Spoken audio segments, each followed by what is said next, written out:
Bienvenue dans le podcast Nouvelle Conscience.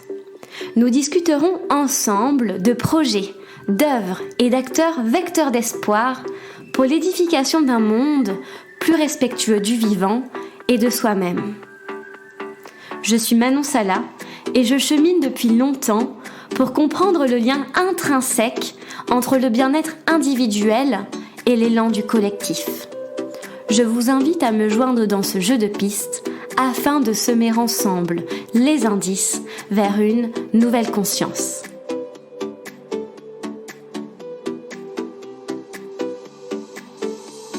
Aujourd'hui, je reçois Pia Benguigui au micro de Nouvelle Conscience. Pia Benguigui est la présidente du réseau étudiant pour une société écologique et solidaire, le RESES. Créé en 2007, le RESES est une association nationale qui regroupe près de 150 associations locales engagées autour des thématiques environnementales et solidaires. À travers son expertise et ses outils de vulgarisation, le RESES fournit les clés de compréhension nécessaires aux enjeux climatiques et environnementaux du XXIe siècle. Sans pour autant diminuer l'impact de l'engagement individuel, Pia souligne ici la nécessaire action globale pour faire face à l'inaction des pouvoirs publics et des acteurs internationaux. J'espère que cet échange vous donnera envie d'agir et pourquoi pas de rejoindre le RESES pour construire ensemble une nouvelle conscience vers une compréhension systémique des enjeux du réchauffement climatique et de la crise planétaire que nous traversons. Je vous souhaite une très bonne écoute.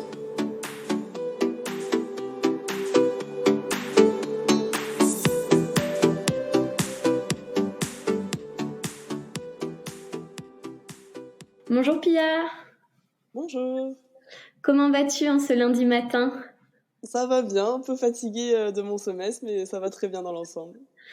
Oui, c'est là on enregistre, on est en début décembre, donc j'imagine que c'est la dernière ligne droite avant les vacances avec tous les examens. C'est ça, exactement. Ouais, je comprends. Bon, merci en tout cas d'être parmi nous, puisque voilà, tu as une double casquette à la fois en tant qu'étudiante à Sciences Po Paris et puis aussi présidente du RESES. Et c'est ça dont on va parler aujourd'hui. Voilà, donc de cette association dont le nom a changé récemment, c'était en mai dernier. Donc le réseau pour une société écologique et solidaire qui regroupe 140 associations dans 120 établissements à travers la France, dans 45 villes en France aussi. Donc voilà, une organisation assez étendue, vraiment considérable. Est-ce que pour commencer, tu pourrais nous expliquer quelle est la vision de l'écologie portée par l'association, s'il te plaît ? Oui, bien sûr. Donc au RESES, le réseau étudiant pour une société écologique et solidaire, on essaye de porter une vision ambitieuse de l'écologie et transformatrice de nos sociétés, qui vise aussi à dépasser juste la notion de sensibilisation ou de gestes individuels. Et donc on veut viser un modèle de société qui soit plus sobre, qui soit compatible avec les limites planétaires et surtout qui prenne aussi en compte les enjeux de démocratie, de solidarité et de justice sociale.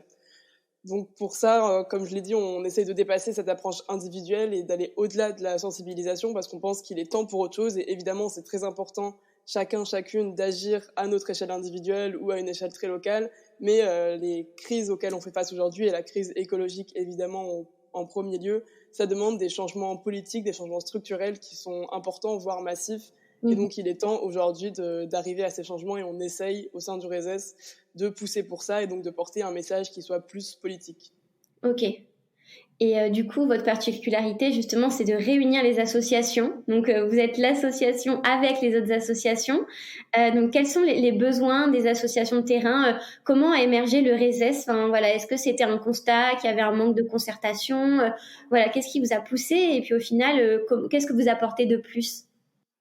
Le but premier du RESES, c'est de mettre en commun justement l'aide des associations étudiantes qui agissent sur ces enjeux et de ensuite réussir à porter un message politique ou un message de plaidoyer qui puisse être plus fort. Mais la première motivation, je pense, et le premier besoin des associations qui nous rejoignent, c'est juste de créer du lien entre elles et d'être mises en réseau pour pouvoir soit soi-même dans ses propres projets avoir des inspirations ou pouvoir échanger des bonnes pratiques, et derrière aussi qu'on puisse tous et toutes ensemble porter un message plus fort. On a été créé en 2007 à Toulouse, donc un événement qui avait réuni plusieurs associations étudiantes qui agissaient sur les enjeux de développement durable. À l'époque, on parlait plutôt de ça, et qui ensuite a donné naissance au RESES. Le premier nom du RESES, c'était le REFED, pour Réseau étudiant français pour le développement durable. Et on a changé de nom justement il y a quelques mois parce qu'on trouvait que la notion de développement durable était trop associée à du greenwashing ou à une vision de l'écologie qui représente seulement un pan plutôt croissance verte et plutôt technologique. Donc nous, on a voulu élargir ça et aussi rappeler et toujours avoir en tête que l'écologie, ça ne peut pas fonctionner tout seul et que ça doit aller avec les thématiques de solidarité, de justice sociale et aussi de démocratie au sens large. Et aujourd'hui, on est à 150 associations membres environ, et qui recoupent des dimensions assez diverses et qui sont assez diversifiées elles-mêmes. Donc, il n'y a pas un seul besoin unique de la part des associations. Ça va d'associations qui peuvent être plutôt généralistes. Par exemple, on a l'association des étudiants en médecine d'Angers, donc qui est une association de médecine. Et là, c'est plus leur branche environnement qui fait partie de notre réseau pour être mis en lien avec d'autres associations, pour pouvoir avoir de l'inspiration, de l'accompagnement sur leurs projets. Oui. On a aussi des associations plus grosses, par exemple Climate, qui est une autre grosse association de jeunesse sur les enjeux écologiques. On a par exemple le GNOME, qui est une association à Montpellier, qui est plus une association qui fait des sorties naturalistes et qui s'intéresse à ces enjeux-là. On a Ingénieurs sans frontières Provence, ou encore une autre association à Clermont qui s'appelle Utopique, un café, une épicerie solidaire. Donc tout ça pour dire que notre réseau est assez large et on n'a pas que des associations écologistes ou spécialisées dans l'écologie. On a aussi parfois d'autres associations qui touchent à des thématiques plus larges, soit généralistes, soit par exemple de solidarité, mais qui souhaitent nous rejoindre pour pouvoir justement toucher à ces thématiques-là et les intégrer dans leur politique ou dans leurs projets. D'accord. Oui, donc moi c'est vrai que c'est la question que je me demandais, si c'était uniquement cantonné aux associations étudiantes, mais en fait non, voilà, ça va au-delà pour justement représenter ce projet de société en dehors des écoles en fait et l'ouvrir à... Oui et non, parce que quand même, on reste une association étudiante, donc on a un conseil d'administration où il y a des associations étudiantes et notre bureau élu est constitué seulement d'étudiants et d'étudiantes parce que c'est notre champ d'action principal et on se cantonne à ce champ d'action parce que sinon c'est trop large et on deviendrait une trop grosse association. Donc quand même, la plupart de nos associations membres sont des associations étudiantes ou de jeunesse qui touchent à ces enjeux-là. Et tout notre accompagnement et toutes les formations, les guides et les fiches pratiques qu'on propose sont aussi axés autour du monde étudiant et du monde de l'enseignement supérieur aussi au sens large. D'accord. Et donc, pour vous rejoindre, comment on fait ? On vous contacte directement et ensuite vous nous insérez dans le réseau et j'imagine qu'il y a une boucle et vous mettez à disposition des outils et des moments, des événements, c'est ça ? C'est ça. Pour nous rejoindre, il suffit d'adhérer à l'association. C'est sur le site internet. L'adhésion est à prix libre et c'est réservé aux associations étudiantes ou aux associations qui touchent aux thématiques de jeunesse. Si vous avez un doute sur est-ce que vous rentrez ou pas dans la catégorie, vous pouvez bien sûr nous contacter. Et ensuite, une fois que vous êtes membre du réseau, la première implication, c'est que vous participez à la vie du réseau, notamment à notre assemblée générale qu'on fait une fois par an en mai. On organise des grandes rencontres nationales avec plein d'étudiants et d'associations étudiantes. On propose en même temps des conférences, des ateliers, des disques soupes ou des choses comme ça. Et ensuite, vous pouvez bénéficier de tout l'accompagnement qu'on propose. Donc, c'est nos formations, nos guides, nos fiches pratiques, à chaque fois gratuites pour les associations étudiantes et pour les étudiants et étudiantes. Et là, ça touche à des sujets assez variés. Ça peut être l'alimentation durable, l'événementiel responsable, aussi les enjeux de communication responsable, les enjeux de climat et énergie. Et là, en décembre, on a sorti un guide plaidoyer sur son campus pour accompagner les associations étudiantes ou les étudiants et étudiantes directement à mener un plaidoyer en direction de leur administration ou de leur direction de leur université ou de leur école, plutôt axé enjeux écologiques et solidaires et comment rendre les formations ou rendre les campus plus responsables et qui intègrent les enjeux écologiques et solidaires, mais ça peut aussi servir de guide général sur comment mener une discussion ou une négociation avec son école et son université. Et ensuite, les associations membres bénéficient aussi de notre accompagnement au local sur leurs projets ou qu'elles souhaitent avoir ou sur diverses dimensions de leur association. Ça peut être des partenariats financiers ou des partenariats de communication, on peut aider là-dessus. Et on fait aussi de l'animation de réseau, c'est-à-dire qu'on propose aux associations de se rencontrer, surtout dans nos villes antennes. Aujourd'hui, on a 6 villes antennes en France. pour tout simplement créer du lien, créer des synergies et se regrouper autour de ces enjeux. D'accord, génial. Et donc, finalement, l'association est ancienne, hein, puisque tu disais qu'elle avait été créée en 2007. Est-ce que, du coup, il y a eu une évolution? Donc, tu as dit que des antennes s'étaient développées. Est-ce que tu sens que c'est vraiment un besoin qui augmente de la part des étudiants? Voilà, comment ça a été accueilli en 2007? Est-ce que tu as vu, voilà, un changement? Voilà, parce que c'était assez précurseur, je pense, à l'époque, voilà, comparé à 2015, où là, vraiment, la mobilisation de jeunesse a explosé en Europe. C'est vrai qu'on a cette chance d'être un réseau assez ancien finalement, alors qu'en 2007, cette thématique-là n'était pas au centre du jeu, et ce qui nous permet aujourd'hui d'avoir une reconnaissance au niveau institutionnel et dans le monde de l'enseignement supérieur qui est assez présente et donc qui nous permet de pouvoir parler à de nombreux acteurs différents et d'être reconnu comme un acteur de référence sur ces Oui, enjeux. Et ensuite, pour être honnête, j'étais pas là en 2007 vu que j'ai 22 ans aujourd'hui, mais je pense que le grand changement qu'il y a eu, c'est peut-être pas vraiment les associations étudiantes elles-mêmes qui ont quand même toujours été là. Et nous, ça fait quelques années qu'on regroupe de nombreuses associations qui sont sur ces thématiques, qui font des projets en lien avec ces thématiques, qui font des plaidoyers en lien avec les enjeux écologiques et solidaires.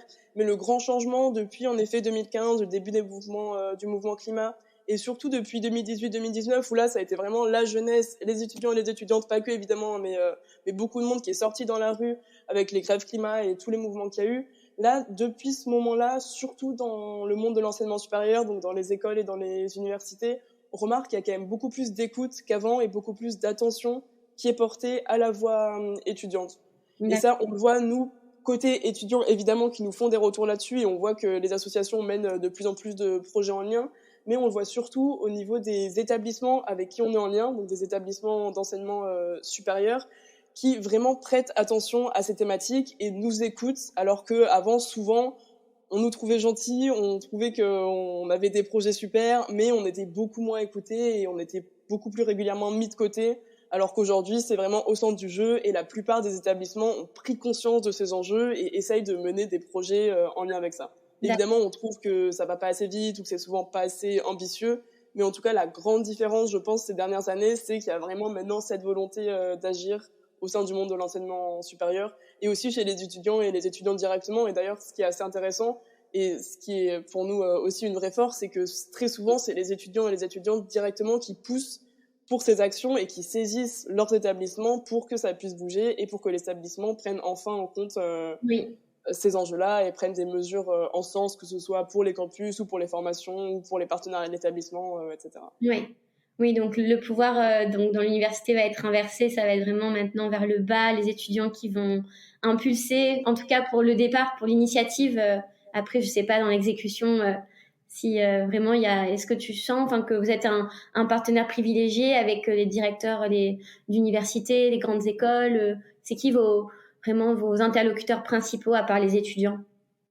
On est en lien avec de nombreuses écoles et universités, mais évidemment pas toutes, parce qu'il y en a des milliers en France et on ne pourrait pas être en lien avec tout le monde. Mais on a surtout des contacts au sein de la conférence des présidents d'universités et de la conférence des grandes écoles, qui respectivement regroupent les directions des universités et les directions des grandes écoles. Mhm. Et donc qui aussi, on essaye auprès d'eux de pousser en ce sens, et eux-mêmes sont par ailleurs assez sensibilisés là-dessus. Et donc, c'est nos contacts privilégiés pour essayer de faire bouger les établissements, Ok. avec aussi, bien sûr, le ministère de l'Enseignement supérieur, qui, on aimerait bien aussi qu'ils poussent davantage en ce sens pour inciter derrière les établissements et pour donner les moyens, surtout aux établissements, de pouvoir intégrer ces enjeux dans les campus et dans les formations. Oui. Et est-ce que c'est en cours, ça, justement? Est-ce que tu penses qu'il y a un changement législatif qui est en train d'être mené de la part voilà, du ministère ou au niveau voilà, des règlements? La particularité de l'enseignement supérieur, c'est que c'est assez... Le monde de l'enseignement supérieur est assez particulier en termes législatifs, notamment parce qu'il y a le principe de la liberté académique des établissements d'enseignement supérieur, c'est-à-dire la loi ne peut pas dire ou on ne peut pas obliger les établissements à faire, le gouvernement ne peut pas obliger les établissements à faire ce qu'ils veulent. Et donc il y avait une tentative justement de loi en 2019, fin 2019, pour obliger les établissements à intégrer les enjeux d'écologie, ou je ne sais pas exactement quel était le phrasé, mais les enjeux environnementaux dans les formations. Et ça n'avait pas marché, ça n'avait pas été voté par l'Assemblée parce que c'était contraire à ce principe de liberté pédagogique et liberté académique des établissements. Donc depuis, on essaye justement de travailler, de voir comment on peut, sans contraindre les établissements, parce qu'il y a ce principe-là, comment on peut quand même essayer que les établissements s'en saisissent et que tous puissent proposer des formations adaptées aux étudiants, aux étudiantes et surtout aux enjeux auxquels on fait face. Et donc pour ça, on travaille depuis bientôt 2 ans avec le ministère de l'Enseignement supérieur dans un groupe de travail qui est présidé par le climatologue Jean Jouzel et qui est seulement sur l'axe de la formation, mais qui vise à outiller le ministère et l'établissement directement à comment on fait pour adapter justement les formations et quels changements sont nécessaires. Là, on avait sorti un rapport intermédiaire en juillet 2020, donc il y a à peu près 1 an et demi, qui n'avait pas été particulièrement repris ensuite, mais parce qu'il y a eu aussi toute la période Covid où c'était plus compliqué d'agir et où il y a eu d'autres priorités qui ont été mises sur la santé, sur le Covid et beaucoup moins sur ces enjeux-là. Et là, on sort le deuxième rapport de ce groupe de travail en décembre. Et donc, on espère évidemment qu'il sera repris à la fois par le ministère, à la fois par l'établissement et par tout le monde pour que ça puisse marcher. Donc, il y a un travail qui est en cours.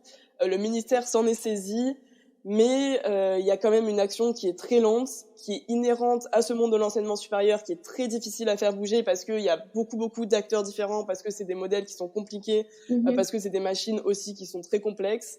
Mais quand même, ça avance, mais ça avance un peu trop lentement pour nous. Oui, j'imagine. Il y a vraiment 2 temps de mesure entre vous sur le terrain qui voyez la gravité et qui agissez directement tous les jours, et de notre côté les perspectives d'en haut qui sont plus lentes, qui mettent plus de temps. Ouais.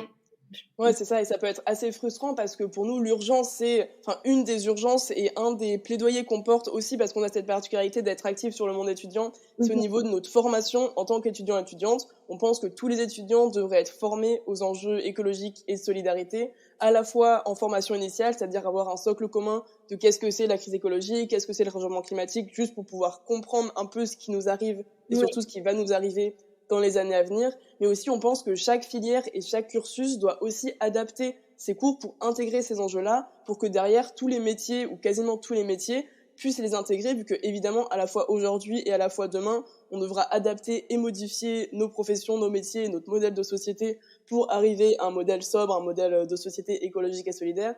Et donc pour nous, ça c'est urgent parce que chaque génération qui arrive et chaque nouvelle promotion, si elle n'est pas formée, et bien derrière dans son métier, elle pourra pas mettre ça en application et elle devra soit rattraper le retard, soit juste continuera un modèle qui pour nous est inefficient.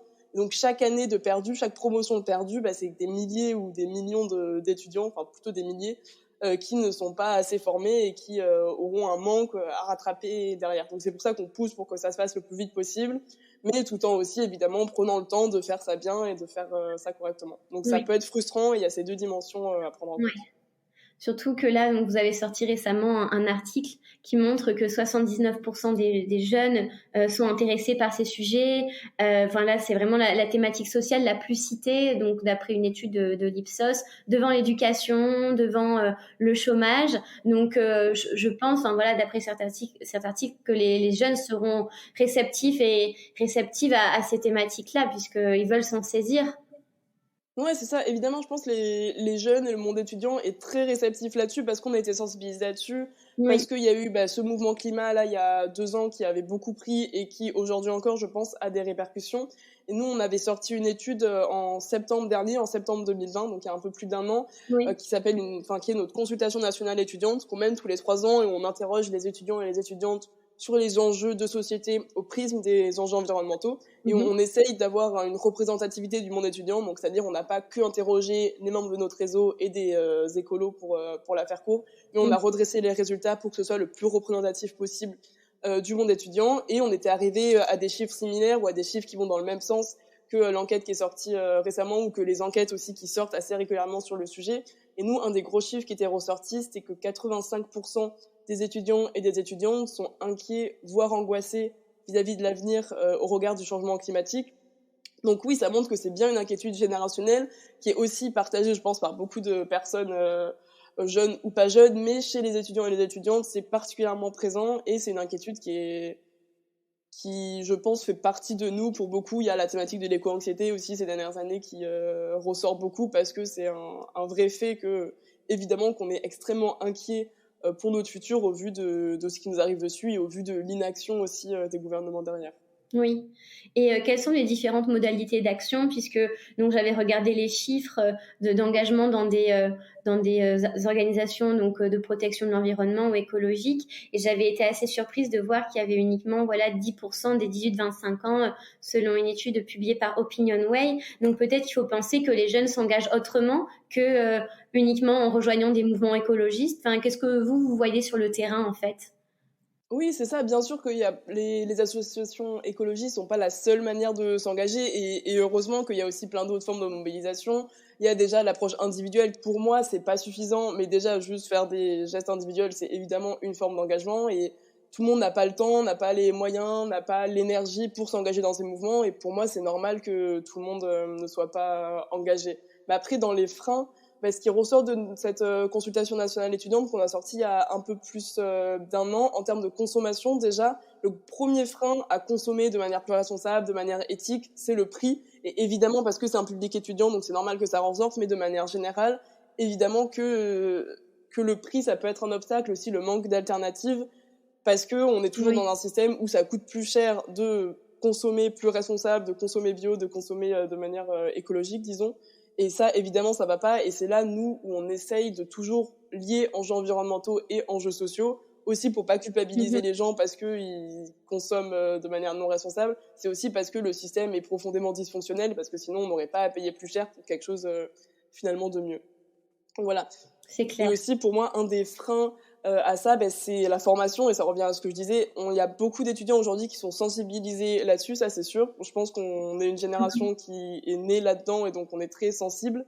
Mais il y a toujours un manque de formation sur ce que c'est exactement, quels vont être les impacts exacts de ça, et tant qu'on n'est pas suffisamment formé là-dessus, c'est aussi dur de s'engager et de prendre pleinement conscience de ce qui nous arrive. Et donc là encore, c'est pour ça qu'on porte un plaidoyer fort sur les enjeux de formation, parce que tant qu'on n'est pas formé là-dessus, on peut pas, je pense, prendre tous et toutes pleinement conscience de ça, et très souvent, c'est à nous d'aller chercher les informations à droite à gauche, de se renseigner, et ça, tout le monde n'a pas l'énergie, n'a pas le temps, n'a parfois pas l'occasion de le faire. Moi, par exemple, c'est surtout via des amis, via des connaissances, via des conférences que j'ai pris vraiment conscience de ces enjeux, que j'ai eu ma bascule écologique. Mais il y a plein de personnes pour qui ça n'arrive pas, parce que si ça fait pas vraiment partie de nos cursus, c'est pas normal que ce soit à nous tout seuls d'aller chercher l'information directement. Donc je pense aussi, si les étudiants, les étudiantes et de manière générale évidemment tous les citoyens, citoyennes étaient davantage formés sur ces questions, ça pourrait faciliter l'engagement à la fois personnel, associatif, politique, etc. Oui. Oui, oui. Et d'ailleurs, bon, c'est ce que vous faites dans toutes vos communications. Vous proposez à la fois des actions concrètes, par exemple le tri du matériel électronique, et à côté, voilà, à côté de ces actions, il y aura des informations pour expliquer la portée de ces actions. Donc les deux sont solidarisés. Vous mettez en contexte en fait la portée de chaque action et donc vous fournissez les infos directement aussi. Ouais, c'est ça. Mais on essaye aussi de trouver un équilibre entre quand même, évidemment, parler des gestes individuels parce que c'est des choses qui ne feront pas la différence à l'échelle globale, mais qui quand même peuvent faire une petite différence et qui aussi incitent à l'action. Et c'est toujours mieux d'agir que de rien faire parce que parfois on peut être juste totalement déprimé si on se retrouve face à ça et qu'on sait pas du tout comment faire. Donc évidemment qu'il y a des bonnes pratiques et des gestes individuels qu'on met en avant et qu'on invite tout le monde à faire. Mais tout en essayant de pas dire non plus c'est de votre faute si tout ça arrive. Non, pas du tout. Genre c'est un problème bien plus global Bien sûr. et c'est pas juste nous qui aurons la solution au problème. Donc c'est souvent un équilibre à trouver, je trouve, entre sensibiliser, inciter à faire des gestes citoyens, inciter à s'impliquer individuellement, mais aussi appeler à une action politique plus forte. Oui, oui, oui. Et vous parlez souvent de vivant. Je l'ai vu plusieurs fois dans vos rapports. Qu'est-ce qui se cache derrière ce mot? Le vivant, c'est quoi pour vous? Donc, c'est différent de l'écologie. Est-ce que c'est l'écologie du vivant, l'écologie pour le vivant? Voilà, c'est quoi ce terme et comment l'enseignement supérieur pourrait aussi nous sensibiliser à ce terme un peu plus global, encore plus global? Je pense que le vivant, c'est tout ce qui nous entoure, tout ce qui nous regroupe. Après, on n'a pas vraiment de champ sémantique très défini, donc on essaie aussi de varier parfois les manières dont on parle pour pouvoir toucher le plus de monde possible.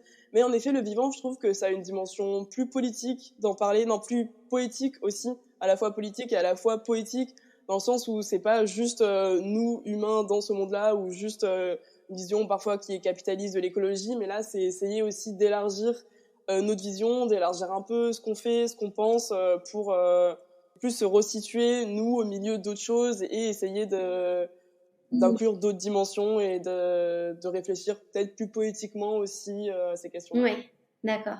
Oui, ça nous met vraiment dans un rapport circulaire avec voilà enfin, ce qui vit, tu vois. Enfin moi ça me fait penser à ça, peut-être le végétal, l'animal, et ça fait partie de ce système terre finalement à protéger. Est-ce que peut-être c'est ça aussi? Oui, je pense que c'est ça. Et c'est vrai que ben là, pareil, parfois, enfin, on a souvent un discours très terre à terre en parlant des formations, en parlant par exemple de l'alimentation et des enjeux qui sont très concrets, qui nous concernent directement. Mais je pense qu'il faut pas oublier que c'est aussi une lutte plus large et c'est des enjeux qui parfois nous dépassent largement. Et parler parfois de vivant, en effet, ça peut servir à nous rappeler que on fait partie d'un écosystème beaucoup plus large et qu'il n'y a pas juste nous étudiants, il n'y a pas juste le monde de l'enseignement supérieur, il n'y a pas juste la France, mais c'est quelque chose de plus large qui inclut le végétal, qui inclut le monde animal et qui inclut tout l'écosystème et toute la Terre et tout l'univers même. Oui, le micro et le macro. Ouais, ben c'est vraiment magnifique et j'aimerais espérer que justement on soit pas les seuls à penser ça. Et justement, donc il y a eu la COP 26, donc qui s'est terminée le 12 novembre. Des représentants des représentantes du RESES sont allés là-bas. Quelles conclusions en avez-vous tirées? Voilà, qu'est-ce que ça a impulsé chez vous de positif ou de négatif? C'est ça, donc on a pu envoyer 7 étudiants et étudiantes directement sur place pour suivre directement les négociations.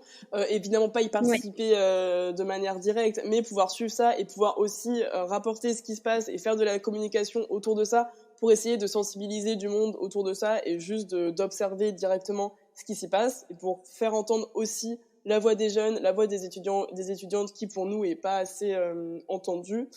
Et ce qu'en est ressorti, je pense, comme de nombreuses autres associations écologistes ou environnementales, c'est une déception globale liée à ça, aussi parce on n'en attendait pas forcément grand-chose. On savait que a priori des mesures ambitieuses n'allaient pas être prises, mais on est toujours déçus et toujours frustrés de voir que c'est pas le cas et de voir que les Oui. dirigeants et les dirigeantes ne sont clairement pas à la hauteur des enjeux, qui s'appuient toujours sur les Mhm. mêmes logiques de croissance infinie du PIB, sans remettre en cause notre modèle de consommation et de développement qui détruit le vivant.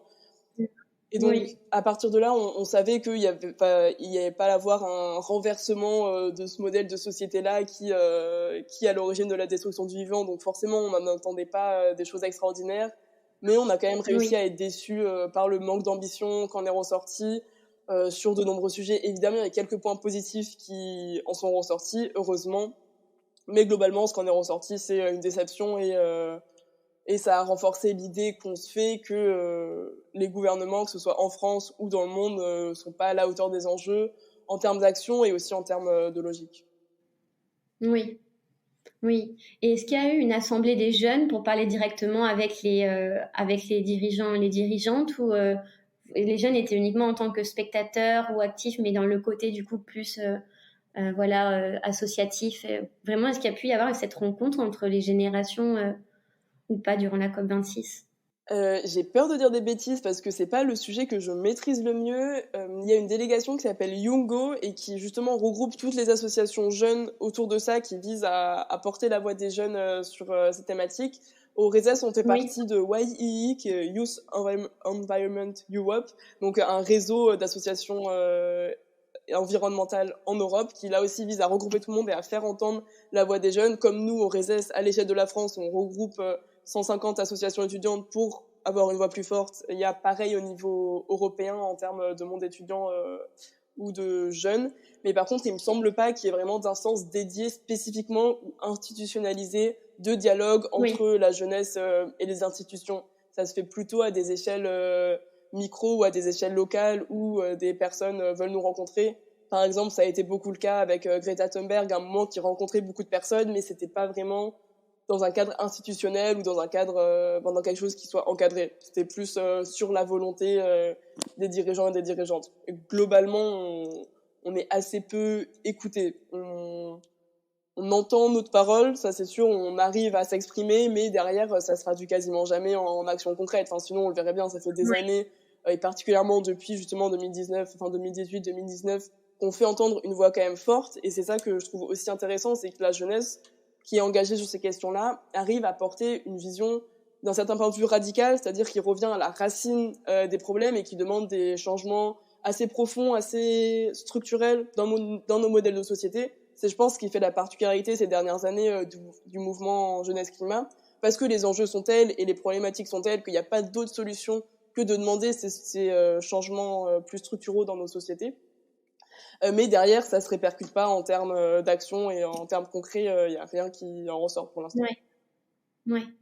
Ouais, c'est fou que ce soit les jeunes qui aient cette vision, systémique de l'écologie globale et, enfin voilà, certains adultes l'ont aussi, tu vois, mais en tout cas ceux qui dirigent n'arrivent pas à l'intégrer et à la prendre en compte. Enfin, ça paraît tellement, moi je suis toujours sidérée, tu vois, de faire ce constat. Oui, c'est tout le problème auquel on fait face, je pense, c'est que tous ceux qui ont cette vision-là ne sont pas au pouvoir et inversement, tous ceux, ou non, bien sûr, presque tous ceux, on peut pas faire de trop grosses généralités, qui sont au pouvoir n'ont juste, pour moi, pas vraiment compris ce qui était en jeu exactement et sont encore dans une vision plutôt partielle de la crise écologique, dans le sens où, en agriculture, par exemple, on va faire une petite modification par là, dans les transports, on va faire une autre petite modification par là, mais ça manque pour moi, en tout cas au niveau national, de vision vraiment systémique où on se dit, ok, en fait, c'est vraiment tout notre modèle à repenser et c'est pas juste certains pans du modèle à droite, à gauche, avec des petits détails qu'on va modifier et c'est bon, on va arriver à un monde à 1.5. Non, c'est vraiment quelque chose de beaucoup plus systémique parce que c'est tout notre modèle de société, de consommation qui est à la source du problème. Et donc forcément, si on n'arrive pas à repenser en profondeur ce modèle-là, ça peut juste pas fonctionner. C'est clair. Mais après, pour finir là-dessus, je pense que c'est aussi lié à une forte inertie qu'il y a dans nos systèmes et dans notre société qui fait que même si on a l'envie, même si on a la volonté d'agir, c'est très difficile de le faire parce que, encore une fois, comme tout est fondé sur un modèle unique qui vise à la croissance infinie et qui est basé sur la destruction du vivant, on peut pas modifier ça sans modifier en profondeur et donc c'est très difficile d'arriver à quand même faire des changements si on fait pas des choses ambitieuses ou importantes. Donc je pense que c'est pour ça aussi que souvent on est bloqué et les dirigeantes sont bloqués dans leurs actions politiques, c'est que ça reste très difficile à faire bouger, il y a beaucoup de freins, il y a beaucoup d'obstacles à lever. Oui, c'est un changement structurel, mais qui peut se faire, qui prendrait du temps, mais voilà, il n'est pas trop tard et il faut espérer que les jeunes qui portent la voix aujourd'hui, la protection de l'environnement, du vivant justement, puissent plus tard infiltrer ou même dès maintenant les organisations de façon un peu plus efficace. Non, bien sûr, mais là, encore une fois, tant qu'on n'est pas assez formé là-dessus, ça sera difficile et c'est pour ça qu'il est aussi urgent de former les jeunes et les futurs professionnels, les futurs citoyens citoyennes aussi tout simplement sur ça, pour qu'on puisse derrière agir. Et dès la primaire, enfin tu vois, dès l'enfance, remonter même avant, dès le début de la formation des enfants pour que ce soit vraiment inculqué et que ça fasse partie de notre mode de pensée. Ouais, oui, je suis tout à fait d'accord avec toi. Bon, pour finir, qu'est-ce que ça signifie pour toi, Pia, le nom du podcast, Nouvelle Conscience? Donc c'est la question finale. Voilà, qu'est-ce que ça veut dire? Comment tu l'as ressenti quand tu l'as lu pour la première fois? Mais pour moi, justement, Nouvelle Conscience, ça peut faire écho à cette dimension assez structurelle de l'écologie qui, pour moi, est fondamentale, ou en tout cas est au cœur de mon engagement, de se dire, c'est pas juste un changement à droite ou à gauche qui va faire la différence, c'est pas juste nos gestes individuels qui vont changer, mais c'est plus un nouveau modèle de société, peut-être une nouvelle conscience, même si là, c'est une dimension peut-être un peu plus personnelle ou plus psychologique, je sais pas si c'est le bon terme, qu'on met en avant, mais qui a aussi toute son importance.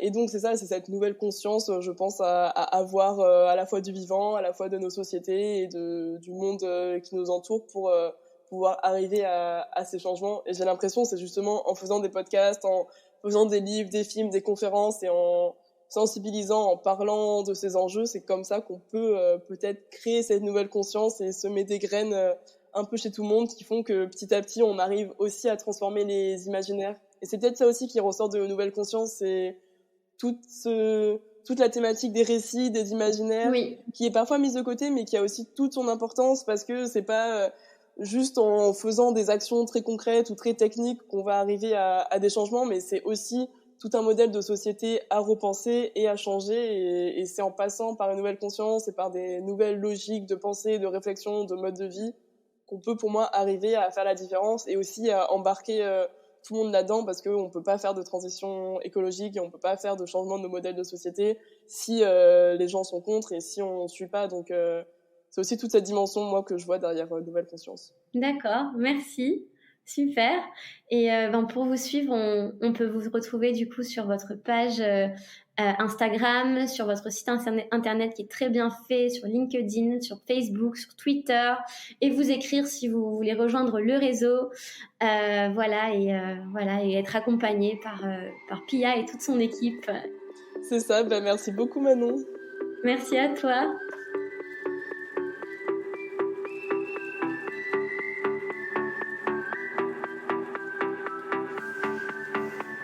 Merci pour votre écoute.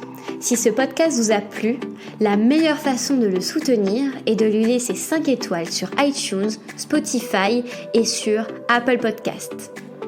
N'hésitez pas également à me laisser un commentaire et à me suivre sur la page Instagram Nouvelle Conscience Podcast. Vous pouvez aussi m'écrire. Je suis toujours ravie de vous lire, de vous répondre et de partager avec vous des idées autour de ce projet de Nouvelle Conscience. Aussi, si vous souhaitez vous engager de façon simple et impactante, je partage dorénavant tous les mois des initiatives que vous pourrez retrouver dans ma bio Instagram, telles que des pétitions, des événements ou des rencontres. Je vous dis à dans 15 jours. En attendant, prenez soin de vous et à bientôt!